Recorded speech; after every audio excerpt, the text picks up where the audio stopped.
नमस्कार, मैं हूँ निशा पंड्या और आज के हमारे इस कार्यक्रम में हमारे साथ जुड़ रही हैं जानी मानी फाइनेंशियल प्लानर फॉरम शाह। फॉरम स्वागत है। तो जैसे थैंक यू। हमने इतने सारे शो किए उसके बाद ढेरों सवाल आ गए हैं हम्म। और उन सवालों के जवाब भी जानने बहुत ज़रूरी हैं। करेक्ट। तो शुरुआत करते हैं सवाल जवाब के सिलसिले को। बिल्कुल बिल्कुल। तो डायरेक्टली हम शो पे इसलिए आ रहे हैं क्योंकि इतने सारे शो के बाद जो आपने प्रतिसाद दिया, हमें जो अप्रोच किया और इतने सारे सवाल भेजे, इसके लिए बहुत बहुत शुक्रिया। तो शुरुआत करते हैं। फॉरम पहला सवाल है। हम्म। एक सवाल आया कि उनके पास कुछ 50,000 का कॉर्पस है, ओके। मतलब उनके पास 50,000 रुपए हैं। तो उनको उसके किस तरह से उनको इन्वेस्ट करना चाहिए, क्योंकि उनका बेटा अभी 10 साल का है। हम्म। उनको उनके बच्चे के फ्यूचर के लिए यानी कि स्टडीज के लिए इन्वेस्ट करना है। ओके। तो वो कैसे उसको इन्वेस्ट करें? ओके। सो निशा जी, अगर मैं देख आपने जैसे बताया 50,000 कॉर्पस उन्होंने इकट्ठा किया हुआ है एंड बच्चे की पढ़ाई के लिए फ्यूचर के लिए उनको चाहिए।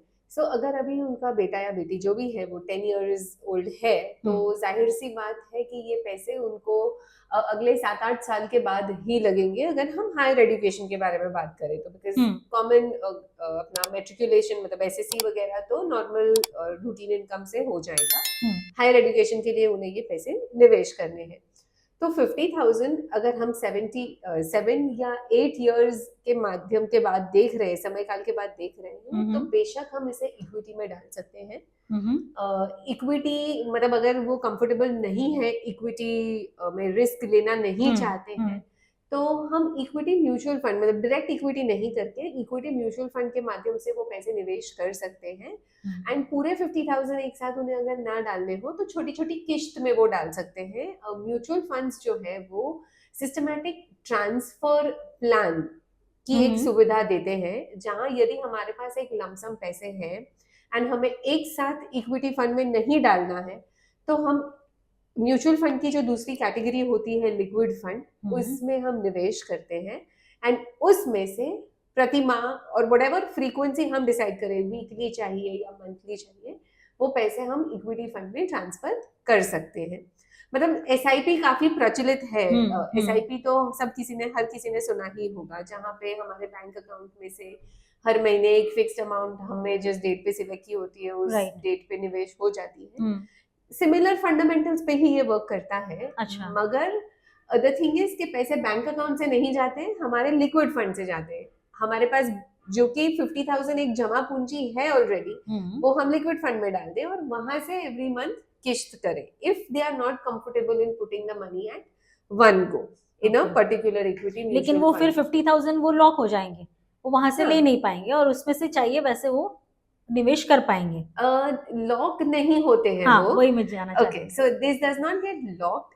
म्यूचुअल फंड ही है। अगर उन्हें बीच में से कहीं एक लमसम रकम की जरूरत पड़ी एंड उन्हें वो खर्च करने हैं, तो वो पैसे वहां से विड्रॉ भी कर सकते हैं। तो उसके लिए अलग से अकाउंट होगा?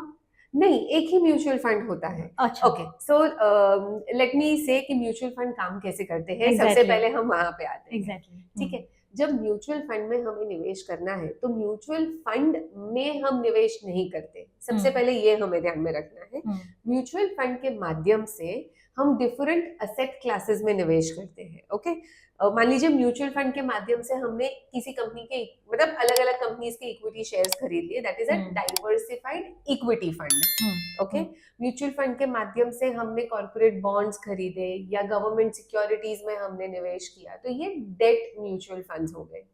म्यूचुअल फंड्स के माध्यम से हम गोल्ड भी खरीद सकते हैं, तो वो गोल्ड फंड्स हो गए। ओके, म्यूचुअल फंड के माध्यम से हम ओवरनाइट मनी जिसे बोलते हैं, जहां पे लोगों को पैसा मतलब बैंक्स में आपस में वगैरह जो भी लेन देन होती है, वो सारे पैसे या कंपनीज के पास, बड़े बड़े कॉर्पोरेट्स के पास बहुत सारी लिक्विडिटी सडनली आ जाती है जो उन्हें थोड़े समय के लिए पार्क करनी होती है। तो ऐसे सारे पैसे वो निवेश कर सकते हैं लिक्विड थोड़े समय के लिए, वेरी स्मॉल ड्यूरेशन के लिए। तो वो एक कैटेगरी जो होती है वो लिक्विड फंड्स की होती है। ठीक है। तो जिसके पास अगर बहुत बड़ी रकम है, ठीक है, तो वो अगर हम पूरी एक साथ इक्विटी फंड में नहीं डालना चाहते तो हम ये लिक्विड फंड में पार्क कर सकते हैं। ओके, और वहां से हम ट्रांसफर्स कर सकते हैं। दूसरा ऑप्शन ये होता है कि अगर हमें वो पैसे बैंक अकाउंट में रहने देने हैं तो हम वो बैंक अकाउंट में भी रहने दे सकते हैं और डायरेक्टली एसआईपी कर सकते हैं। ओके, अभी ये दोनों में फर्क क्या हुआ? एक में हमारे पैसे बैंक अकाउंट में रहेंगे, दूसरे में हमारे पैसे लिक्विड फंड में रहेंगे। बस उतना ही है, बाकी जो प्रिंसिपल्स है वो सारे सेम रहेंगे। अब क्या होता है ना, कई बार लोगों के ध्यान से निकल जाता है या अनजाने में हम बैंक अकाउंट में पैसे देखते हैं तो खर्च हो जाते हैं। ये बात तो आपने बिल्कुल सही कही है। सो वो खर्च हो जाते हैं, इस वजह से ये एसटीपी वाला माध्यम हम चुन सकते हैं। तो अगर अभी इनके पास 50,000 जो इनकी जमा पूंजी है वो डायरेक्टली एक साथ नहीं डालना चाहते, तो उनके पास दो ऑप्शंस है, या तो वो 50,000 बैंक अकाउंट में रहने दें और मंथली बेसिस में 4,000 या 5,000 जैसे भी है वो इक्विटी म्यूचुअल फंड्स में डाल सकते हैं। एंड अगर उन्हें पूरे 50,000 एक साथ निवेश करने ताकि वो किसी और चीज के लिए यूज ना हो जाए, तो हम लिक्विड फंड में डाल सकते हैं और वहां से पैसे ट्रांसफर कर सकते हैं ऑन अ मंथली बेसिस। सही कहा, तो आपने म्यूचुअल फंड भी समझाया और कैसे काम करता है वो भी समझाया। लेकिन कई सारे निवेशक हैं जिन, क्योंकि आज जब इतने सारे सवाल आए ना, तब जाके पता चला कि लोगों के मन में बहुत सारे सवाल हैं बेसिक इन्फॉर्मेशन को लेके। अभी भी लोग जागरूक नहीं है म्यूचुअल फंड को लेके। तो पहला उनका सवाल यही आता है, क्या एफडी में कर दें, क्या एफडी में पैसे रख दें, क्योंकि वो एक सेफ उनको दिखता है कि चलो बैंक में हम रख देंगे तो कभी भी जरूरत पड़ी हम उसको तोड़ के तुरंत पैसे इस्तेमाल कर पाएंगे। बिल्कुल। क्या वो सही रास्ता है? सी देखिए, कोई भी निवेश सही या गलत नहीं होता। ओके, हमारी जरूरत क्या है उसके हिसाब से हमें डिसाइड करना है कि हमें कहाँ निवेश करना चाहिए। ठीक है, अभी लोग जो डरते हैं, या ट्रेडिशनली हम इंडियंस की मेंटालिटी रही है कि हम फिक्स्ड इंटरेस्ट प्रोडक्ट्स में या सेफ प्रोडक्ट्स में ज्यादा निवेश करते हैं।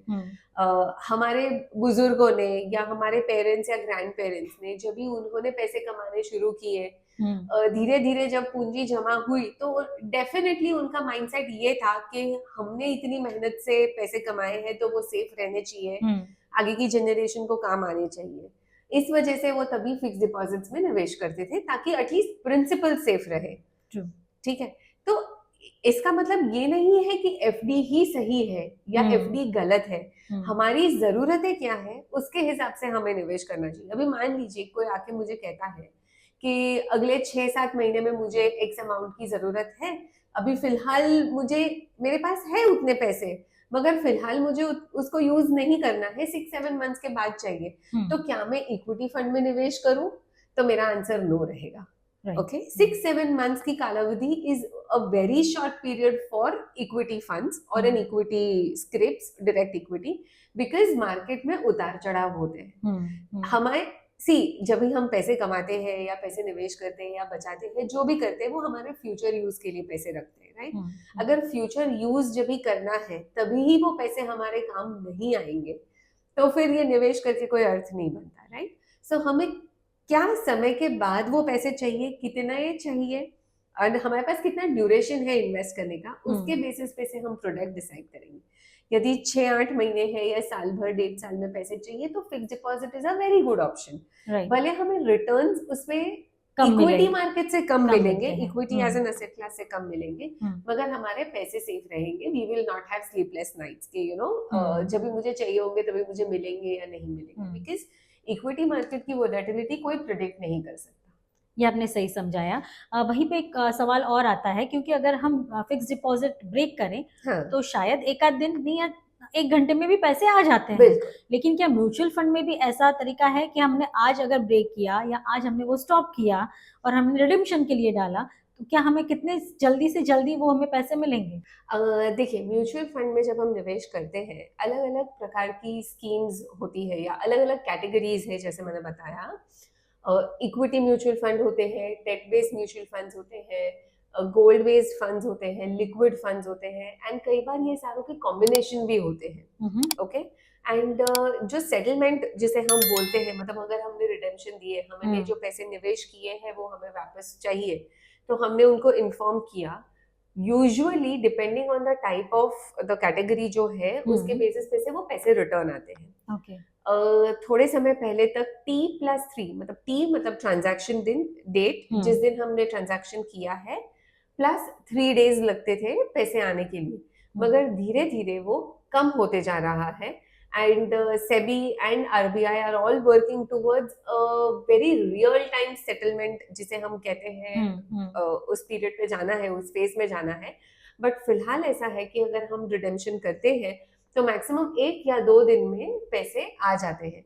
अगर ये इसी म्यूचुअल फंड्स में ना एक और कैटेगरी होती है जिसे हम फंड ऑफ फंड्स कहते हैं। मतलब मान लीजिए अभी एक्स म्यूचुअल फंड है, तो वो एक्स म्यूचुअल फंड की जो स्कीम है वो दूसरे स्कीम्स में ही निवेश करेगी। It will not invest money in direct shares of companies और direct corporate bonds. A mutual fund, B mutual fund, C mutual fund, and then there is an X mutual fund which is a fund of fund. Okay, so what it will do is X mutual fund will invest in A scheme, B scheme and C scheme. तो अगर हम ये cycle देखें तो जब भी हम X जो फंड ऑफ फंड है उसमें रिडेम्पशन का रिक्वेस्ट देते हैं तो पहले उसे वो 3 स्कीम्स में से पैसे मिलने चाहिए। हाँ। इस वजह से उसे थोड़ा समय ज्यादा लग सकता है। बट म्यूचुअल फंड्स में जब हम निवेश करते हैं तो 2 या 3 दिन में हमें पैसे आ जाते हैं। Of course it is all working days, हाँ, बैंक हॉलिडेज एंड हॉलिडेज। तो वर्किंग डेज का मतलब है मंडे से लेके फ्राइडे तक आपको गिनना है। इस 5 दिन के दिन को वर्किंग डेज कहते हैं। तो अगर आपने अगर शनिवार को डाला तो शायद आपको पिछले हफ्ते नेक्स्ट वीक में ही मिलेगा। हाँ। या किसी भी दिन गिन के चलो कि आपको 5 वर्किंग डेज लगेंगे मैक्सिमम, तो उतने दिन में आपका रिडेम्पशन आपके पास हो जाएगा। एक चीज इसमें ऐड करती हूँ, शनिवार के दिन हम रिडेम्पशन नहीं कर पाते हैं। हाँ, तो ये गलती पकड़ी है जो बहुत अच्छी बात है, लेकिन ये समझनी भी जरूरी है क्योंकि कई बार होता है ना, हम छोटी छोटी गलतियां कर देते हैं जो हमें बाद में उसके लिए अब पछताना पड़ता है। तो ये एक अच्छी बात है, तो सिर्फ आप मंडे टू फ्राइडे में ही रिडेम्पशन कर सकते हैं, याद रखिएगा। And not on public holidays. ये भी याद रखिएगा। तो जैसे हमारे पास सवाल आया, ये 50,000 का हमने उनको एक जवाब दे दिया कि ऐसे आपको निवेश करना है। उन्हीं का हमें दूसरा सवाल था, क्या डीमेट अकाउंट खोले बगैर हम ऐसे म्यूचुअल फंड्स में निवेश कर पाएंगे? बिल्कुल, म्यूचुअल फंड्स में निवेश करने के लिए डीमैट अकाउंट कंपलसरी नहीं है। ऑफ कोर्स हमारा केवाईसी सबसे पहले इम्पोर्टेंट है। केवाईसी किया हुआ होने चाहिए जो भी इन्वेस्टर्स हैं उसके। एंड म्यूचुअल फंड्स वैसे डीमैट के बगैर भी हम होल्ड कर सकते हैं। They are known as physical, but देखिए पहले जब भी शेयर्स होते थे फिजिकल, हमें शेयर सर्टिफिकेट मिलता घर पे आ जाता था शेयर सर्टिफिकेट। इसमें शेयर सर्टिफिकेट या यूनिट सर्टिफिकेट जैसा नहीं आता। यहाँ पे जो होते हैं वो स्टेटमेंट्स इलेक्ट्रॉनिक ही होते हैं, but it is not demated. Mutual funds में निवेश करने आप फिजिकली भी कर सकते हो, यानी विदाउट डीमैट भी, एंड डीमैट के थ्रू भी कर सकते हो। Demat is not compulsory. तो बिना डीमैट के अगर म्यूचुअल फंड में निवेश करना है तो उसके लिए क्या एक पर्टिकुलर कंपनी की वेबसाइट पे जाके उनके वेबसाइट से हमें वो परचेज करना होगा? हाँ, सो इसमें अलग अलग ऑप्शंस होते हैं। आप सिलेक्ट कर लीजिए आपको कौन सा म्यूचुअल फंड में निवेश करना है। वो म्यूचुअल फंड के वेबसाइट पे आप खुद का लॉगिन क्रिएट करके वहां पे आपकी डिटेल्स डाल के आप डायरेक्टली ऑनलाइन भी इन्वेस्ट कर सकते हैं। म्यूचुअल फंड्स में निवेश करने के 2 ऑप्शंस मिलते हैं लोगों को। There is a direct mode of investment and there is a regular mode of investment. Direct mode of investment मतलब हम खुद डायरेक्टली म्यूचुअल फंड कंपनी के साथ डील करेंगे, and regular mode of investment मतलब हम एजेंट के जरिए म्यूचुअल फंड कंपनी के थ्रू म्यूचुअल फंड कंपनी के साथ डील करेंगे। जाहिर सी बात है इसमें दोनों में बेसिक डिफरेंस ये होगा कि बिकॉज हम डायरेक्टली जा रहे हैं, एजेंट का कमीशन नहीं होता, म्यूचुअल फंड कंपनी को नहीं देना पड़ता एजेंट का कमीशन या ब्रोकरेज जो भी होती है वो डिस्ट्रीब्यूटर का। इस वजह से डायरेक्ट स्कीम्स की एक्सपेंसेस कम होती है।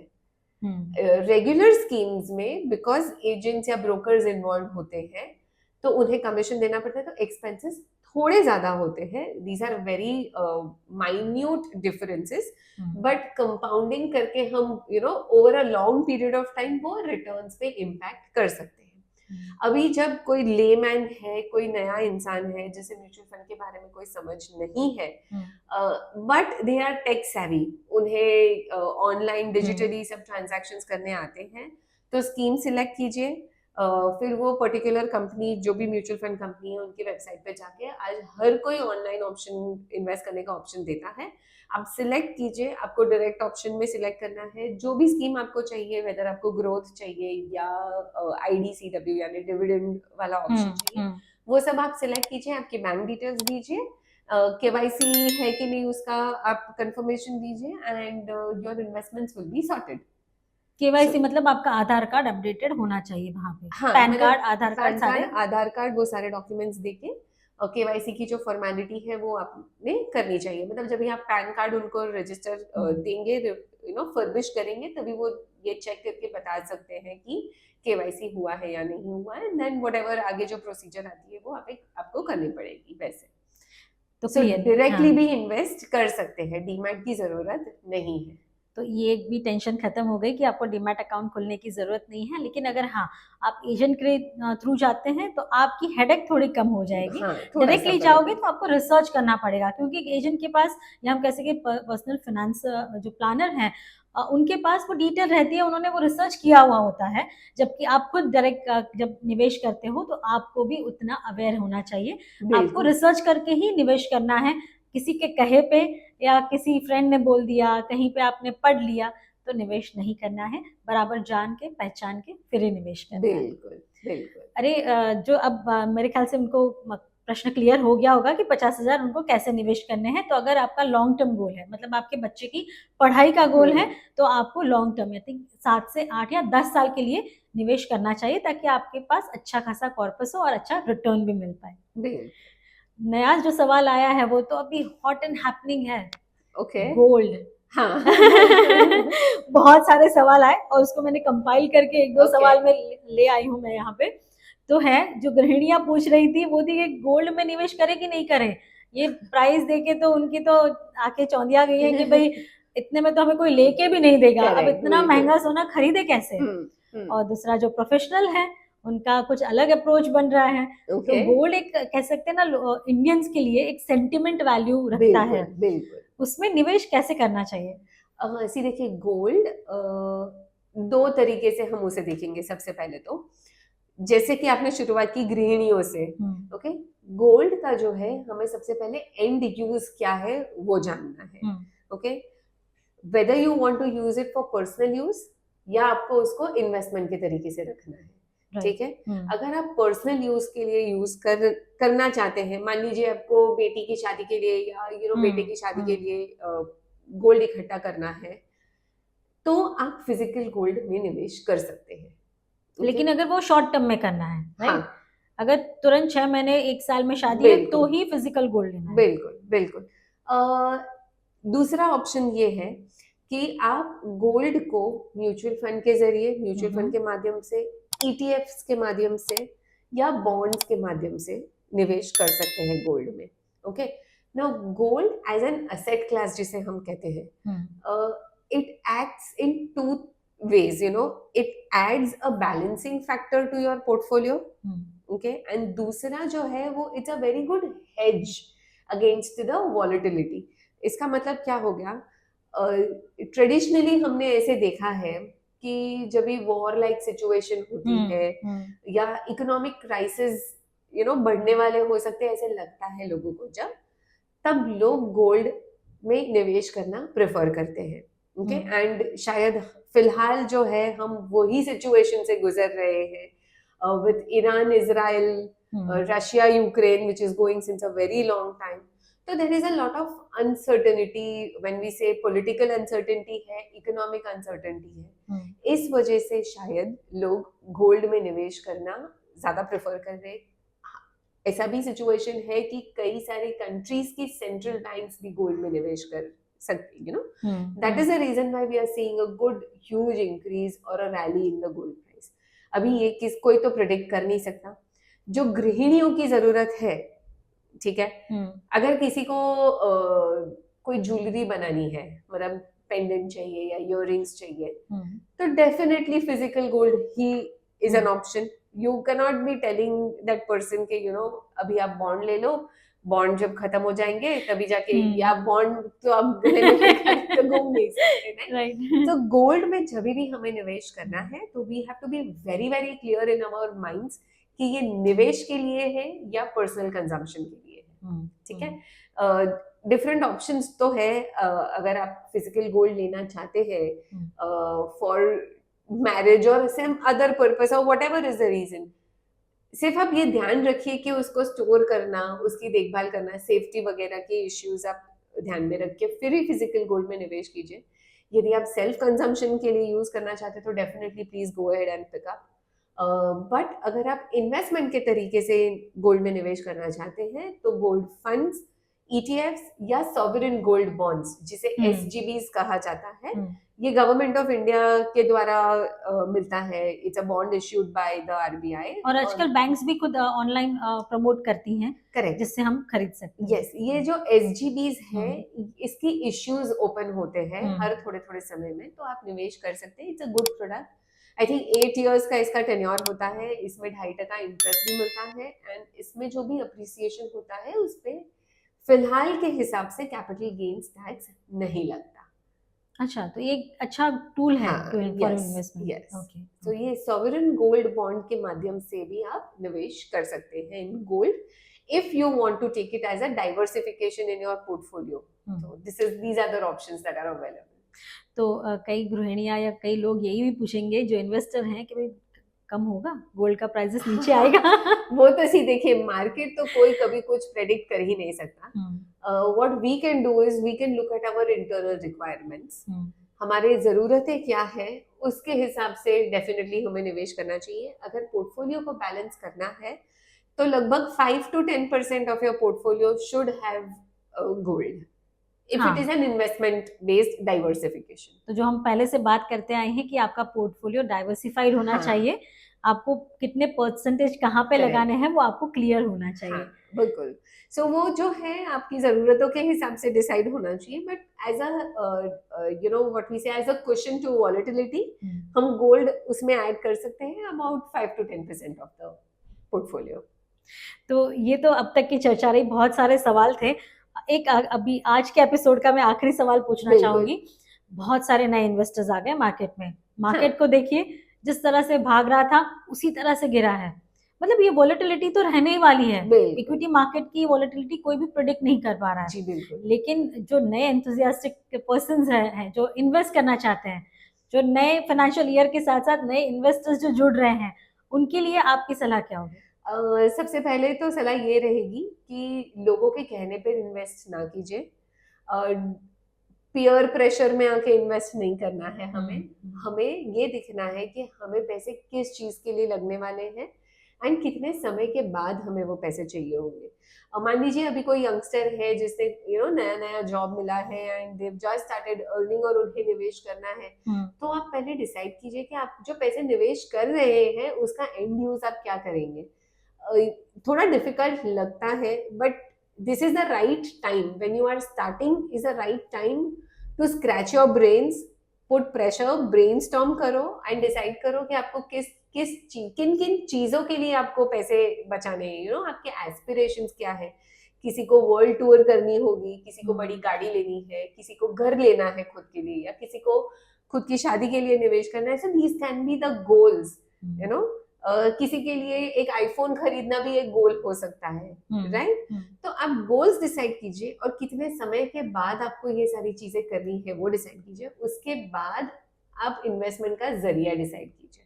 ओके, मतलब अगर मान लीजिए आपको थोड़े ही समय में पैसे चाहिए तो आप रिकरिंग डिपॉजिट भी कर सकते हैं। ओके, मतलब विद इन 5-6 मंथ्स अगर आपको पैसे चाहिए तो equity markets can be volatile. Okay, हालांकि लोगों को क्विक मनी बनाने का बहुत एंथुसियाज्म होता है and with the things going around media में जितना चर्चा जितनी चर्चा हो रही है ये सब आपको इन्फ्लुएंस करेंगे, but what you have to look at is your internal requirements, उसके हिसाब से निवेश कीजिए एंड बिल्कुल पूरे ध्यान से पढ़िए वो प्रोडक्ट के बारे में, उसको अंडरस्टैंड कीजिए और फिर ही निवेश कीजिए। तो नए निवेशक में दोनों तरह के हैं, मतलब फीमेल भी हैं और मेल भी हैं, क्या दोनों के माइंडसेट अलग होते हैं? दोनों के सोचने के तरीके अलग हो सकते हैं depending on what your internal requirement is. See कई बार ऐसे होते हैं कि we've seen that females traditionally are a little what we say a little secure and may not want to take risk. Okay, हम जानते हैं कि हमारी दादी माँ जो थोड़े थोड़े पैसे इकट्ठा करके गेहूं चावल के डब्बे में रखते थे, वो सेफ्टी के लिए, सेफ्टी के तौर पे, ताकि इमरजेंसी में काम आए। सो ये हमारी माइंडसेट होती है, ये हमारी प्रकृति होती है। But what we need to know is, we need to do now is, modern women or modern ladies are now changing. Please understand what your requirements are and when will you need the money, और उसके हिसाब से निवेश कीजिए।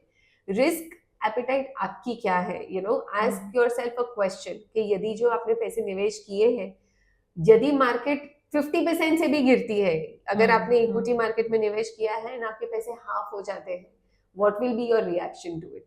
Understand what your risk taking appetite is, where, when will you need the money, and based on that decide the product in which you want to invest. क्योंकि मैंने ये सवाल इसीलिए पूछा, जो इक्वालिटी की हम बात करते हैं, हाँ, आज महानगर को देखो या फिर छोटे कस्बों को देखो, सारी फीमेल्स भी काम करती हैं और उनका भी उतना ही सहभाग होता है अपने घर खर्च में या सेविंग में। सिर्फ उनको एक सही तरीका नहीं पता होता कि उसको कैसे करना चाहिए। तो आज का निष्कर्ष ऐसा ही है कि आपको निवेश करना है तो अपनी जरूरतों को देख के फिर निवेश करें और सही टूल्स चुनें।